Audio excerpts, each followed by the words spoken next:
See it played, Death Ride, Hafid Ridge, actions.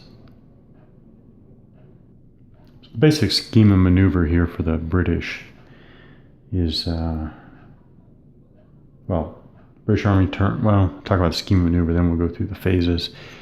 Going to advance the brigade headquarters to vicinity right about here. We don't have German indirect fire to worry about. We're really now only worried about a Panzer tank range of 6 hexes. So brigade headquarters will move up right about here to support the command and control architecture again for this main attack over here. So we'll do that. Then what we're going to do is we're going to try to mass as much fire and use as much movement again. Okay, so basically I think that these 3 platoons plus these 2, I guess the battalion headquarters has its own firepower as well. Oh, once again, I was thinking range 6. The British have a range of 5. Okay, so I think they're right out of range. 1, 2, 3, 4, 5. Okay, they are right out of range. I keep thinking of the German long range of 6. The British have a long range of 5. So now it's 1, 2, 3, 4. Yeah, 1, 2, 3, 4 probably. Well, oh yeah. Those German tanks have the benefit of being dug in, but they are in the open. Yeah, I think that's still the weak linchpin there. So let me reverse again. 1, 2, 3, 4, 5. Actually, I think I'm going to mass all this firepower.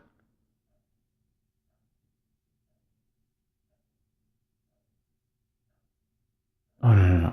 We have the indirect fire. Let's use so we will divide it up. So it's 1, 2, 3, 4, 5. So it's maybe these 2 platoons plus the suppressed platoon, plus the Royal Horse Artillery will fire at this unit.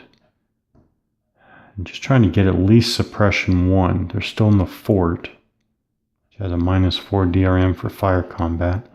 So 1, 2, 3, 4. And then maybe the 5 over here. Try to at least suppress this unit, platoon there. And then afterwards, move up to half the movement allowance to at least get up here. The short range for the Germans is 4. The short range for the British is 4. So there's no difference there. Okay. That's the general scheme of maneuver. Trying to suppress these 2 and then move up as far as we can. Though we will still take some opportunity fire, I suspect. Okay. So now let's go through the actual sequence of play. Command and control, we're still good. Like I said, we're just barely 1, 2, 3, 4, 5, 6, 7, 9, 10, 11. Well, not barely, but 11 hexes from brigade to battalion headquarters. We're still good. Artillery to brigade headquarters, we're still good. So command and control is good. British operations phase, let's go ahead and move the headquarters first. Going to move with the supply company. Actually, they're both going to move. So 2, 4, 6, 8. And let's go 10 and 12. And then the same. Yep. And then the Royal Horse Artillery, 13 hexes to the brigade headquarters. So the artillery here is still in command and control to the brigade headquarters there. And then we'll do some firing here. We have a lot of factors to compute and see what happens. So it was really bad dice rolling. All those units, I stopped I guess I factor counted because I stopped right when I had 2-1 against the far left German unit. I stopped at 2-1, fired, rolled very poorly, not even close to a result. But now they'll move with 11 movement points. And over here, I think it was these 3 plus the horse artillery got 2-1 against this unit. I pulled out the suppressed unit because it seemed to me that by throwing in the unit suppressed to level 4, first of all, of course, its combat values are only 0.6 what they would be normally, but then you have a -4 die roll modifier. So -4 for that attack just because of one unit suppressed to level 4 with another -4 because the target's in a fortification was just, wasn't going to happen. So I took the suppressed unit out. The remaining units actually got 2-1, but then they rolled very poorly and didn't even get close to a result. So lots of firing on the British part. Tried to mass fires against the 2 easternmost German tank platoons there. Had very bad luck. No results. Now we're going to try to move forward, and now we're going to come under a lot of... I wonder now,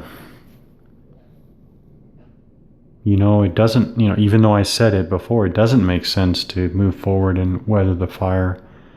It makes sense to now try to suppress it. Try to suppress before moving. Yeah, it really does make sense. So I'm gonna have to change that and not move forward. Have to suppress first. So the next go around, the British will mass in some other way to actually suppress the German units that can actually fire on them before moving forward. So that's very unfortunate, but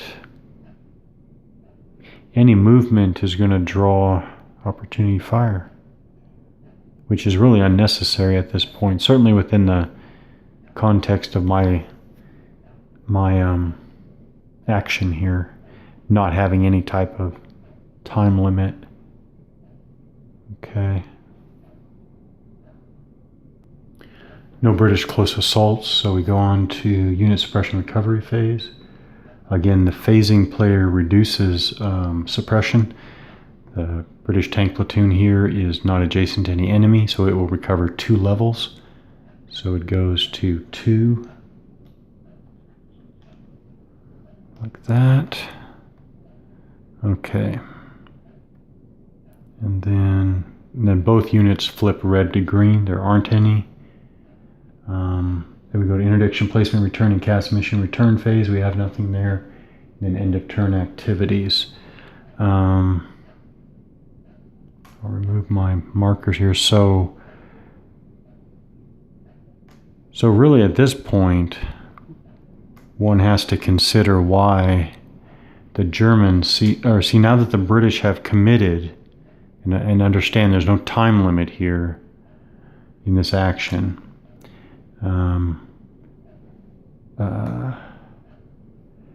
Now that the British have committed to the west there, that west axis, one has to wonder why the Germans wouldn't just redeploy to face the British on that side and pretty much stall the British unless the British had follow-on forces. Yeah.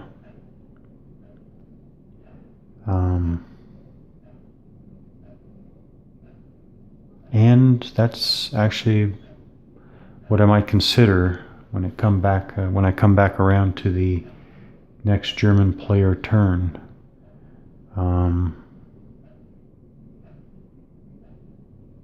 the interesting thing with the command and control rules, obviously, the British can't just quickly, shift back over here. I don't think so, anyways. Would they have to pull back out of German fire range, then move across? Imagine they would. All right, so that's the end of another turn and game turn.